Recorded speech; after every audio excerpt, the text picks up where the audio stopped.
오늘 말씀은 아가서 2장 10절에서 14절 말씀 다 함께 합독하시겠습니다. 나의 사랑하는 자가 내게 말하여 이르기를 나의 사랑 내 어여쁜 자야 일어나서 함께 가자.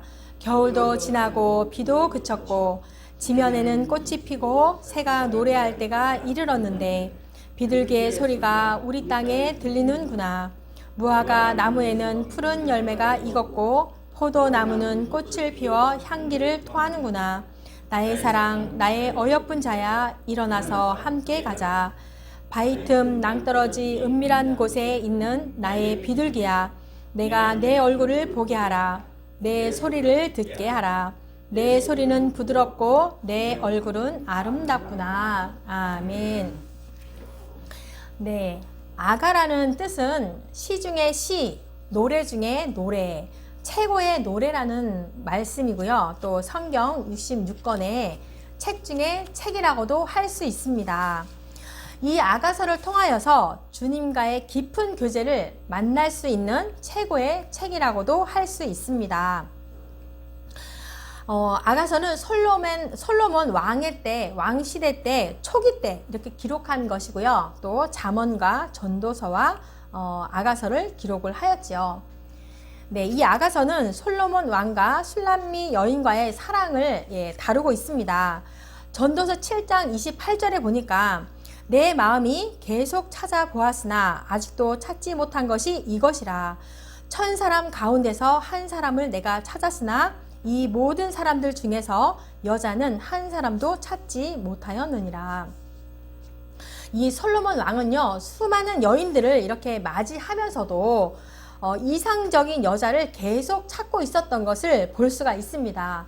찾고 찾았던 그 어떤 한 여자가 술람미 여인이라고 생각해 볼 수도 있습니다.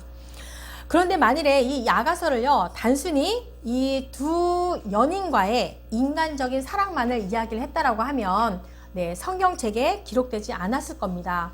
이 솔로몬 왕과 술람미 여인의 이 사랑은 하나님과 하나님 백성과의 사랑을 나타내고 있고 또 예수님과 예수님의 신부인 우리의 사랑을 나타내고 있습니다. 요한계시록에 보면 예수님께서 재림하시는 날이 곧 신랑이신 예수님과 신부인 우리가 서로 혼인잔치를 하는 날이라고 되어 있습니다. 그렇다면 주님의 재림을 기다리고 있는 지금 이때가 어떤 때를 말하고 있는 걸까요? 네, 신랑이신 주님과 우리는요, 사랑의 교제를 나누는 시간이라고 할 수가 있습니다. 그래서 유대인들은 잠언서를 성소의 뜰로 비유를 했고 전도서를 성소에 비유를 했고 이 아가서를 하나님과 은밀하게 만나는 장소, 만남의 장소, 지성소로 비유를 했습니다. 그래서 오늘날에도 하나님은요, 우리를 하나님의 지성소에서 사랑의 교제를 나누시기를 계속 초청하고 계십니다. 그래서 오늘 본문 말씀을 보니까 하나님은 우리에게 어떻게 말씀하십니까? 10절 보니까 나의 사랑하는 자가 내게 말하여 이르기를 나의 사랑 내 어여쁜 자야 라고 말씀하고 있습니다. 하나님은 오늘도 우리에게 이렇게 사랑의 음성으로 말하고 있습니다. 나의 사랑아 나의 어여쁜 자야 라고 말씀을 하십니다. 네, 하나님께서 우리를 무엇을 보시고 나의 사랑, 나의 어여쁜 자라고 하실까요? 우리에게 무슨 사랑할 만한 것이 있어요? 네, 아가서 1장 5절에 보니까 예루살렘 딸들아 내가 비록 검으나 아름다우니 게달의 장막 같을지라도 솔로몬의 휘장과도 같구나. 이 술람민 여인은요, 피부가 굉장히 검었고요, 게달의 장막 같다라고 했어요. 그러면 굉장히 거친 천막 같다라고 한 거거든요. 그런데 이 술람미 여인의 피부가 왜 이렇게 검고 거칠게 되었는지 그 이유를 보니까 1장 6절에 보니까 내가 햇볕에 쬐어서 거무스름 할지라도 흘겨보지 말 것은 내 어머니의 아들들이 나에게 노하여 포도원 지기에 삼았음이니라. 나의 포도원을 내가 지키지 못하였구나. 술람비 여인이 이렇게 피부가 검고 거칠게 되었던 이유는 햇볕을 많이 쬐었다라고 합니다. 왜 햇볕을 많이 쬐었대요? 자기의 어머니의 아들들, 그러니까 즉 이 오빠들이죠. 술람미 여인의 오빠들이 자신들이 지킬 그 포도원을 동생에게 지키게 한 거예요. 그래서 술람미 여인은 자기의 포도원을 지키지 못할 지경이 된 거예요. 오빠들의 포도원 지키를 하다 보니까.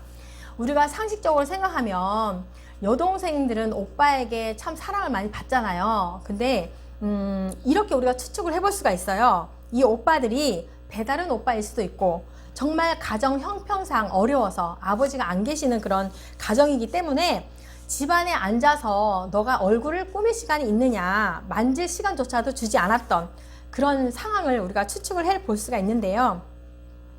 그래서 술람미 여인은 외모를 가꾸지도 못하고 오빠들이 시키는 대로 포도원에 가서 일을 하다 보니까 자기의 포도원을 지키지 못할 그런 상황이 된 거죠.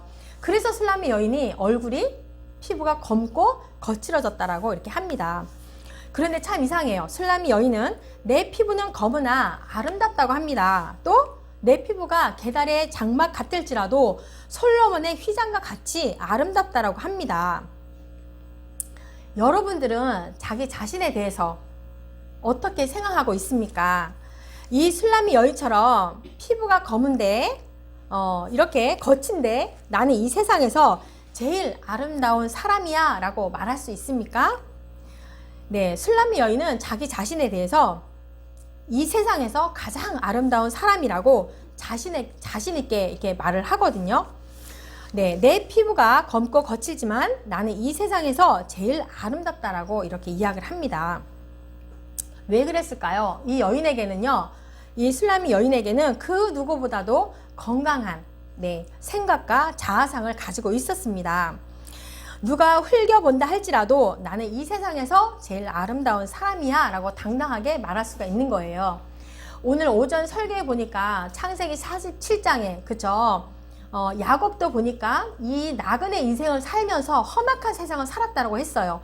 그런데 바로 왕에게 이 축복을 해주잖아요. 그런 당당함이 하나님의 백성과 하나님의 사랑을 이렇게 끔찍하게 받고 있는 하나님의 사람들은 이렇게 당당하게 말할 수 있어야 됩니다.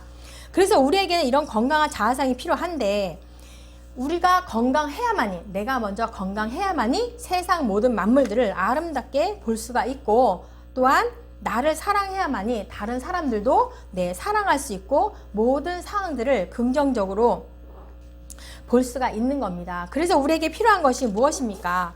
단순히 포도원에서 열심히 일하는 것이 중요하지 않습니다. 이 여인과 같이 당당함이 우리에겐 필요한 거예요. 왜 그렇습니까? 주님께서는 나의 사랑아, 나의 어여쁜 자야, 일어나서 나와 함께 가자고 하시기 때문입니다. 예수님의 신부인 우리가 이 술람미 여인과 같이 건강한 자아상을 가지시기를 축복하고 또한 세상 사람들이 우리에게 대해서 어떻게 말하든지 간에 나는 이 세상에서 가장 아름다운 사람이야 라고 당당하게 말할 수 있기를 축복합니다. 그렇다면 이 술람미 여인이 이렇게 건강한 자아상을 가지게 된 이유가 있어요. 첫 번째를 보니까 날마다 주님의 사랑을 받았기 때문이에요. 날마다 주님의 사랑의 음성을 들었습니다. 8절에 보니까 내 사랑하는 자 라고 말씀하시고 9절에도 내 사랑하는 자라고 또 말씀하시고 10절에서도 나의 사랑하는 자라고 이렇게 말씀하고 있습니다. 이 술람미 여인이 건강한 자아상을 가지게 된 이유가 바로 날마다 주님의 사랑을 받고 있는 자였기 때문입니다. 네, 한 가지 말씀드릴게요. 아프리카에서는요, 아내를 맞아들이기 위해서 그 결혼 지참금으로 이제 암소를 가지고 갑니다. 아내를 맞이하기 위해서. 근데 그 아내에게 가치에 맞게끔 어떤 사람은 암소 1마리, 암소 2마리 이런 식으로 그 아내의 가치에 따라서 그렇게 정하는데 이 추장의 아들은요 굉장히 인물도 잘났고 유학 공부를 해서 굉장히 모든 면에서 이렇게 유식했던 굉장히 훌륭한 아들이었어요. 근데 그 아들이 이제 결혼을 하기 위해서 아내를 맞이하기 위해서 떠나는데 암소 9마리를 가지고 갑니다. 그래서 동네 사람들이 궁금해해요. 도대체 어떤 여자이길래 저렇게 암소 9마리씩이나 가져가지? 굉장히 궁금했다는 거예요. 그런데 봤더니 얼굴도 못났죠. 집안도 뭐 그렇게 부한 가정이 아니었죠. 정말 뭐 이 추장의 아들은 유학을 다녀와서 굉장히 이제 언어적으로나 공부를 잘했지만 이 여인은 그런 여인이 아니었어요. 그래서 사람들이 참 이상하다 했죠. 근데 세월이 지났어요. 세월이 지났는데 그 추장의 그 아내를, 그 아들의 아내를 봤는데 굉장히 외모가 변해져 있었다라는 거예요. 그래서 사람들이 물어요. 당신은 어떻게 해서 이렇게 외모가 멋있어지고 언어도 잘하고 이렇게 됐습니까? 라고 했더니 그 남편에게 그 아내가 물었대요. 나는 정말 가치가 없는 사람인데 왜 당신은 나에게 암소 9마리를 가져왔습니까? 라고 했더니 그 남편이 아닙니다. 당신은, 다른 사람들은 당신이 가치 없게 볼지라도 나는 당신이 암소 9마리 그 이상의 가치를 나는 받습니다. 그러면서 매일같이 그 사랑을 받고 자란 그 아내는요, 그 남편의 그 가치에 합당하게 하려고 굉장히 노력을 했다는 거예요. 그래서 공부도 많이 하고 그러면서 그 아내도 아름답게 변했다는 거예요. 그 남편의 사랑을 받고 그 남편이 이 아내에 대해서 그 가치성을 높여주니까 이 아내도 당연히 그렇게 사랑스러운 사람이 되었다라는 그 말씀이거든요. 그러면 여러분들은 신랑이신 예수님이 우리를 얼마만큼 사랑하시는지 아십니까? 또 이 추장의 아들이 암소 9마리를 가져오면서 그 아내를 맞이한 것처럼 예수님이 우리를 얼마나 사랑하시는가는 그 결혼 지참금 말하자면 맞이하기 위해서 얼마만큼 가져왔는지를 보면 알 수가 있어요. 그쵸? 얼마만큼일까요? 암소 9마리 아니죠. 그 이상이죠. 자기 자신의 피값으로 주셨습니다. 계시록 5장 9절에 보니까 일찍이 죽임을 당하사 각 족속과 방언과 백성과 나라 가운데에서 우리를 피로 사서 하나님께 드리시고, 예수님께서는 우리를 당신의 신부로 맞아들이기 위해서 당신의 피값으로 지불을 했습니다. 그것은 무슨 말이에요? 암소 9마리보다도 더 가치 있는 예수님의 피값으로 우리를 가치가 있다는 그런 말씀입니다. 자신의 생명보다 더 귀한 가치로 우리를 여겼다는 말씀인 것입니다. 에베소서 2장 10절에 보니까 우리는 그가 만드신 바라 그리스도 예수 안에서 선한 일을 위하여 지으심을 받은 자니. 그가 만드신 바라라는 말은 포이에마라는 말인데요. 그것은 곧 하나님의 걸작품, 사랑의 시라는 말이에요. 그래서 뭐예요? 우리가 하나님의 걸작품이고 우리가 하나님의 사랑의 시라는 그런 말씀인 거예요. 그러면 예수님께서 왜 우리에게 이런 사랑을 베풀어 주셨을까요? 우리가 보통 말하면 연인과의 그런 사랑은요, 3년이면 또 변한다고 하잖아요. 그런데 로마서 8장 35절에 보니까 우리를 그리스도의 사랑에서 끊을 수 없고 우리를 향하신 사랑이 변하지도 않으시고, 아가서 8장 6절에 보니까 우리를 향하신 예수님의 사랑은 죽음보다 강하다고 말하고 계시고 꺼지지 않는 불과 같은 사랑이라고 예수님은 우리를 향하여서 말씀하고 계십니다. 그래서 우리 술람미 여인은 나는 너무나 아름답다라고 말할 수 있는 것이고 날마다 죽음보다 강한 사랑을 받으며 살았다라고 말하고 있습니다. 그래서 이 술람미 여인은 건강한 자아상을 가지게 된 것이고 당당하게 말을 할 수가 있었습니다. 우리도 이와 같이 이 여인처럼 나는 지금 비록 일어나 세상 사람이 말하는 그런 부와 명예는 없지만 내가 아름답다라고 말할 수 있는 것은 날마다 우리가 죽음보다 더 강한 주님의 사랑을 받고 있기 때문이라고 우리가 자신 있게 말할 수가 있습니다. 우리를 향하신 죽음보다 강한 주님의 사랑을 날마다 경험하시고 우리를 향하신 그 주님의 변함이 없는 그 사랑을 날마다 느끼시며 살아가시기를 바랍니다. 그런데 우리는 또 이렇게 말할 수 있습니다. 저는요, 죽음보다 강한 주님의 사랑을 지식으로 알고 있습니다. 또한 신앙생활을 많이 했기 때문에 저는 믿고 있습니다. 이렇게 말할 수가 있습니다. 그런데 예수님의 사랑은요, 단순한 지식에서 오는 것이 아닙니다. 감정입니다. 요즘 하늘의 색깔을 봐도 구름의 모양을 봐도 나무의 단풍을 봐도 참 아름답지 않습니까? 이렇게 사계절을 느끼시면서 감사하십시오. 그것은 창조주의 하나님께 감사하는 표현입니다. 또 그 표현들은 예수님께 사랑을 받고 있다는 증거입니다. 우리가 머리로 주님의 사랑을 알고 있다는 것이 중요하지 않습니다. 우리의 감정으로도 우리를 향하신 주님의 사랑을 느끼고 있어야 합니다. 그래서 우리 여러분들은 죽음보다 더 강한 주님의 사랑을 느끼시고 또한 근데 어떤 사람들은요, 이 주님의 사랑을 느끼지 못하는 경우가 있어요. 왜 느끼지 못할까요? 그것은 주님의 사랑보다도 다른 사랑에 갈구하기 때문이에요. 그래서 우리에게 필요한 것은 죽음보다 더 강한 주님의 사랑을 갈구해야 하는데, 로마서 5장 5절 말씀, 소망이 우리를 부끄럽게 하지 아니함은 우리에게 주신 성령으로 말미암아 하나님의 사랑이 우리 마음에 부은 바 됨이니 라고 말씀하고 계십니다. 우리 가운데 계신 성령 하나님은 지식으로만 하는 그런 사랑이 아닌 하나님의 사랑을 우리 마음에 부어주시고 계속 역사하고 계십니다. 그렇다면 우리는 다른 곳에서 사랑을 찾으시면 안 됩니다. 또한 다른 사람에게서도 사랑을 찾으시면 안 됩니다. 우리를 위해서 십자가에서 피를 흘려 죽으시고 또한 아깝게 생각하지 아니하시는 예수님에게 우리는 사랑을 갈구하셔야 합니다. 아가서 1장 2절 말씀, 내게 입맞추기를 원하니 내 사랑이 포도주보다 나음이로구나. 술람의 여인은요, 매일 주님의 사랑을 갈구했습니다. 그래서 날마다 내게 사랑의 입맞춤을 해주십시오. 주님의 사랑은 이 세상의 어떤 포도주보다 더 낫습니다. 라고 이렇게 고백을 합니다. 술람이 여인의 오빠들처럼 예수님은요, 무조건 열심히 일하라고 하지 않습니다. 먼저 나의 사랑을 갈구하여라. 또한 나의 사랑을 경험하라고 이렇게 말씀을 하십니다. 날마다 주님의 사랑을 갈구하시고 성령 하나님을 통하여서 우리 마음에 하나님의 사랑이 날마다 부어지는 역사가 있기를 축복합니다. 아멘. 그리고 매 순간 이렇게 고백하십시오. 나는 이 세상에서 가장 아름다운 사람입니다. 라고 이렇게 고백하는 저와 여러분이 되시기를 축복합니다. 네, 두 번째로 보니까 이 술람이 여인이 건강한 자아상을 가지게 된 이유가 또 있습니다. 내면 세계의 아름다움이었어요. 이 술람이 여인의 가정을 보면은요, 여러 가지 일로 어렵고 힘든 일을 겪고 있습니다. 겉으로 보기에는 도무지 사랑스럽지도 않고 아름다운 모습이 보이지 않습니다.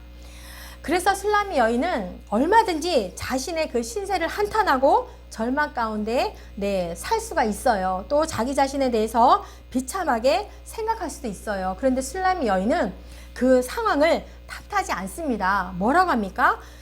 내 피부가 검고 거칠게 됐을지라도 어렵고 힘든 상황이 있을지라도 나는 아름답습니다. 라고 이렇게 그렇게 말을 하죠. 그래서 그것 때문에 신앙적으로 더 성숙하고 아름다운 여인이 되었던 것입니다. 그래서 예루살렘 여인들에 향해서 이렇게 말을 하지요. 나는 비록 피부는 검지만 나의 내면은 아름답다. 비록 내 얼굴이 거칠지라도 나의 내면은 솔로몬 왕의 그 휘장처럼 아름답다라고 이렇게 말을 합니다. 네, 이 많은 여인들 중에 솔로몬 왕이 왜 술람미 여인을 사랑하게 되었는지, 그쵸? 보면 알 수 있죠. 외모가 아니었어요. 그죠? 외모는 뭐 피부가 검고 거칠다라고 했으니까 외모가 아니고 고난 가운데의 내면적인 아름다움과 기죽지 않았던 그런 당당함 때문이었어요. 네, 하나님은 우리를 또한 무엇을 보시고 나의 사랑아, 나의 어여쁜 자야 라고 이렇게 말씀을 합니까? 역시 하나님도 우리의 외모가 아니었습니다. 지금 내가 처해 있는 그 환경을 보고 이렇게 말씀하신 것이 아닙니다. 고난 가운데서 지키는 신앙의 아름다움이었어요. 고난 가운데 또한 성숙된 내면의 아름다움이었습니다. 우리의 신랑 되신 예수님은 바로 이런 것을 보고 이런 건강한 아름다운 내면의 아름다움을 보시고 나의 사랑아, 내 어여쁜 자야 라고 말씀하고 있는 것입니다. 또한 예수님이 이렇게 말씀하십니다. 아가서 2장 2절에 여자들 중에 내 사랑은 가시나무 가운데 백합화 같도다 라고 말씀을 해요. 하나님은 이런 수많은 아름다운 장미꽃보다 가시나무 가운데 자라는 한 송이의 백합화를 보기를 원하십니다. 때로는 우리는 힘들어서 이렇게 말합니다. 하나님, 나를 사랑하신다면서 왜 나만 이런 고난을 겪게 합니까? 라고 기도를 합니다. 근데 하나님은 이렇게 말씀하십니다. 나는 가시밭에 백합화를 보기를 원한다 라고 말씀을 합니다. 하나님께서는 고난 가운데 우리의 신앙이 더 아름답게 성숙되기를 원하시고, 또한 고난 속에 우리의 인격이 예수님의 성품을 닮아가는 인격이 되기를 원하시는 것입니다. 그래서 우리는 세상의 모든 사람들 앞에 술람미 여인처럼 당당하게 이야기할 수 있습니다. 비록 내가 고난을 받으나 나의 내면은 아름답고, 비록 내가 힘든 삶을 살고 있지만 하나님의 은밀한 사랑의 지성소에 살고 있다라고 당당하게 말할 수가 있습니다. 왜입니까? 나의 사랑하는 자야, 나의 어여쁘는 자야 라고 매 순간 하나님의 그 사랑의 고백을 우리는 받으며 살아가기 때문입니다. 네, 하나님은 또 이렇게 말씀하시죠. 10절에 일어나서 함께 가자 라고 말씀하십니다. 절대 혼자 일어나라고 말씀하지 않으세요. 또 인간들끼리 서로 합쳐서 열심히 일어나라 라고 말씀도 아닙니다. 하나님이 친히 우리와 함께 계셔서, 함께 해주셔서 하나님이 이끄시는 그 힘으로 일어나서 함께 가자라고 하십니다. 에베네셀에 하나님께서 회복의 길을 열어주시고 마침내 은혜의 길을 체험케 하시고 함께 하여 주시는 우리 하나님이십니다. 왜 하나님이 함께 일어나서 가자고 말씀을 합니까? 11절에서 13절 말씀이지요. 이제 겨울이 지났다. 비도 그쳤다. 지면에는 꽃이 피기 시작한다. 새가 노래할 때가 되었다. 무화과 나무에는 푸른 열매가 익었고 포도나무는 꽃이 피었기 때문이다 라고 말을 합니다. 네, 지금 당장은 우리가 열매가 없어요. 그러나 생명을 머금고 있기 때문에 언젠가는 풍성한 열매를 맺는 날이 온다는 그런 희망적인 말입니다. 네, 키에르고르의 그 책 중에 죽음에 이르는 병이 절망이라고 합니다. 네, 우리는요, 살아가면서 믿음의 이 여정 가운데 살아가면서 실망하고 절망할 수는 있어요. 그러나 우리가 절망하지 않는 것은 절대자이신 하나님이 우리와 함께 계시다는 것을 믿기 때문에 우리는 희망을 가지고 살아갈 수가 있습니다. 네, 하나님은 또 우리에게 말씀하십니다. 아가서 2장 14절, 바위팀 낭떠러지 은밀한 곳에 있는 나의 비둘기야, 내가 내 얼굴을 보게 하라. 내 소리를 듣게 하라. 내 소리는 부드럽고 내 얼굴은 아름답구나. 네, 자신들의 보금자리에서 또 안전한 곳에서 나와서 나와 함께 하지 않겠니? 이렇게 부르시는 겁니다. 어떤 사람들은 그 은밀한 곳이 뭐예요? 하나님 대신에 자신의 가정 속에 갇혀 있고, 자녀들에게 붙들려 있고, TV 속에 갇혀 있고, 침실에 또 갇혀 있고, 또한 하나님 대신에 자기 자아 속에 은밀한 곳에 숨어서 나오지 않고 있습니다. 그런데 하나님은 뭘 하셔요? 우리의 그런 육신의 안락한 곳에서 나를 만나는 예배의 자리로 나오라고 하십니다. 우리의 얼굴을 보기를 원하시고 우리의 소리를 듣기를 원하십니다. 이 말은 단순히 이 예배의 자리에 나와서 얼굴을 내밀고 소리를 내라는 말이 아닙니다. 진심으로 하나님의 보좌 앞으로 나가야 하고 하나님의 은밀하신 지성소에 들어가야 합니다. 그래서 하나님과의 그런 사랑의 교제를 하기를 원하시는 겁니다. 그렇게 했을 때 세상이 알지 못하는 주님을 만나는 기쁨을 체험할 수가 있고, 나의 사랑아, 나의 어여쁜 자야, 봄날이 되었으니 함께 가자라고 하시는 것입니다. 네, 이제는 우리가 육신의 복음의 자리에서 나와서 하나님의 거룩한 지성소에 나가시고 하나님께 우리의 얼굴을 보이시고 아버지라 부르시며 사랑의 교제를 하시기를 축복합니다. 아멘. 네, 어떤 열심이 아니라 어떤 행동이 아니라 언제나 우리를 만나시기를 원하시는 하나님의 사랑의 초청에 다 응답하시는 아름다운 성도님들이 되시기를 축복합니다. 아멘. 아멘. 기도합니다. 하나님 아버지 감사합니다. 참 보잘것없고 자기 멋대로 살아가는 우리의 모습 속에 언제나 나의 사랑, 나의 어여쁜 자여 일어나서 나와 함께 가자고 세워주시니 감사합니다. 지금까지 살아온 것이 내 의지로 살아온 것 같으나 하나님 앞에 엎드릴 수밖에 없고 당신이 나의 손을 잡아주시고 사랑한다 하시니 모든 것이 당신의 은혜라고 할 수밖에 없습니다. 그러나 돌아서면 세속적인 생각으로 살아갈 때도 많고 무언가 주를 위해서 한다고는 하지만 내 의지가 더 많았고 이렇게 허물 많은 우리를 사랑한다 하시니 감사합니다. 아버지 도와주십시오. 주님밖에는 의지할 수가 없습니다.